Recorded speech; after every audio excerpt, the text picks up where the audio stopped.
again to Sullivan's farm. Weather's kind of acting the mag a little bit. There's lots of heavy rain, a few dry hours here and there. But sure, look, it's that time of the year, so we have to get on with it as best we can. Before we have a look around today, there's just two quick things I'd like to say. First, thanks a million for all the likes and the views of the last video I put up. It got more likes and views and all that kind of thumbs up stuff than any other video I've put up, and it got it in the space of a few days. I'm kind of, just a little bit embarrassed and blown away by all the likes and the clicks, so thanks a million for that. And if I knew what it was in that was interesting, I do not know any of those videos. Second thing I'm going to say is to farm safely. I don't know if you can kind of see the mark. It is fading there now. I'm a bit like the T1000 in the Terminator. I'm kind of self-regenerating. But yeah, farm safely. I was lifting a bale spike, an old bale spike, onto the loader of the tractor on Friday. I'm going to bring it up to the shed here where the cattle are, cut a big old tractor tyre in two and make a yard scraper for the back of the tractor. It was showery and it was windy on Friday, and I suppose I was rushing, and the thing is heavy and I shouldn't have really been lifting it on my own like that, but sure, look, that's what I was doing anyway. And as I was leaning in, I was getting it on and I was kind of getting closer and closer, and all of a sudden, to use Brendan Grace's term, I nearly woke up with a crowd around me. I hadn't opened the bale, I hadn't opened the grab properly, and my head was closer to one of the pins on the loader than I realised. And as I leaned in to kind of shove the thing onto the last bit, the bear got me kind of down there across my nose and forehead. I was fine, no drama. There's never any drama here if we can avoid it. But there was blood every place, and I suppose maybe it was a bit of a mild concussion or something like that, and I had a bit of a headache after it. But I was grand. And I guess all I'd say is just use that as a bit of a reminder to yourselves to slow down, mind yourselves, and kind of watch where you're going. The evenings are darker, the mornings are darker. We're all trying to get back into the winter routine again. So use my mistake as a bit of a reminder to yourselves, and farm safely. That's that. So what we're going to do now is go down and give a bit of barley straw to the calves. They have plenty grass ahead of them, but they need something to kind of help soak up the nutrients out of the grass and help with the fibre and all that kind of stuff. And we'll have a look at the cattle then. They're out again today. They'll probably go back in this evening again, and we might do what the regen lads call bale-grazing.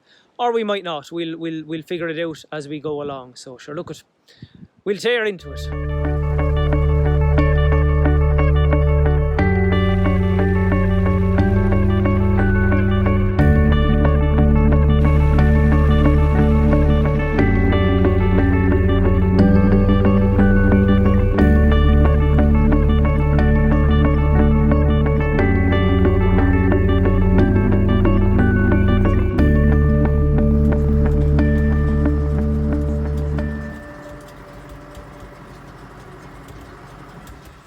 Now that we have the straw here, I went in and I got a couple of pallets and an old tarpaulin that used to cover a small car trailer, and I'm going to see if I can make something of a cover to cover the straw, so rather than me carrying out the bales, I can drop them off with the tractor and loader whenever I'm passing, as you saw. And then we can throw out, they're eating about a bale a day, small square bale. There's 26 of them in this bunch, and they're picking it away. They'll get a bale a day for the duration while they're here now, until the grass is gone or until it gets too wet. And we'll go from there. And it is, if we can keep them here, we'll try and keep them here for as long as we can, because they seem to be more settled down in this part of the farm, even though it's a bit wetter. Now we'll go out in a second and have a look when we've the little job done to see if we can kind of figure out why they like that. And I'll be very much trying to figure it out myself as I'm looking around. I think I have an idea, but sure, look, we'll go for a look.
out in what we call the far off knock now, and I think, as far as I know, it's knock as in the Irish for little hill. I wouldn't have said 'twas exactly up on a height or a little hill out here, but that's what it's called, and I'm not going to change the name of it at this stage. This is the far off knock, where the calves are. Where we're going out in a second is what we call the near knock. So there's the far knock and the near knock, and then it's broken up into different paddocks on pasture base as well, just to confuse things a bit more. But the animals seem to really like it out here. Now it's nothing special. The grasses are old. It doesn't get a huge amount of fertilizer. It is, I guess, surrounded, if you can see it, surrounded by forestry. Some of it is quailcha, and some then is alder. We planted ourselves on a bog beside us here. I say one of our bogs in 2008. But I guess it's quieter, and it's down a bit lower as well. Like, there's not an awful lot of traffic passes up in the other fields that are more open, where it's all paddocks. I think, as I said before, we were dairy farmers, so we've paddocks nearly every place and roadways and all that. But up there is a little bit more open. There's more traffic maybe passing on the road, even though we're not exactly beside the road. And the odd tractor passes, the odd machine like that passes in. But I suppose down here, you're just a little bit further away from the rest of the world, I guess, to put it like that. And if we adults can sense it, the animals can definitely sense it as well. So they're always very settled down here, even though it is that little bit wetter as well. Now, as you can see, it's hard to kind of see in the camera, there's plenty of grass here, and I guess the challenge now will be to keep the calves out here and to get the straw out to them, because they need some bit of fibre to help with the grass when it's kind of watery like that and it's wet, and then we have to bring the cubes out to them too. So we'll figure that out somehow.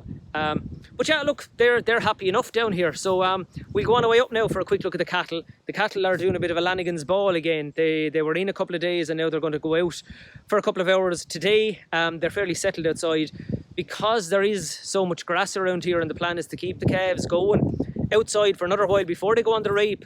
I'm going to try and graze off another 1 or 2 paddocks with the cattle beside the shed. But again, we'll have to see how that goes with the weather. But sure, look, we'll go up for a look at them anyway. They're looking well in the sun, and we'll go from there.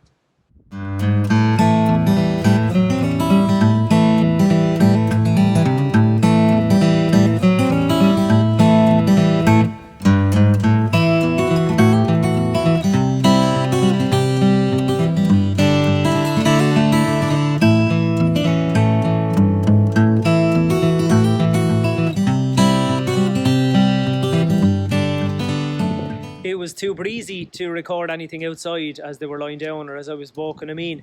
As I said a couple of minutes ago, it is a little bit higher here. Not that high, but it is just a little bit more open, I guess.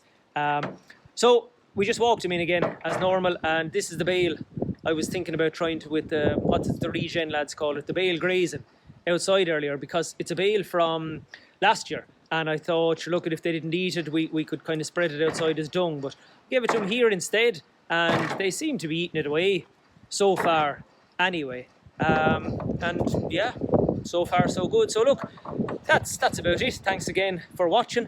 Farm safely, and we'll talk to you soon. Good luck.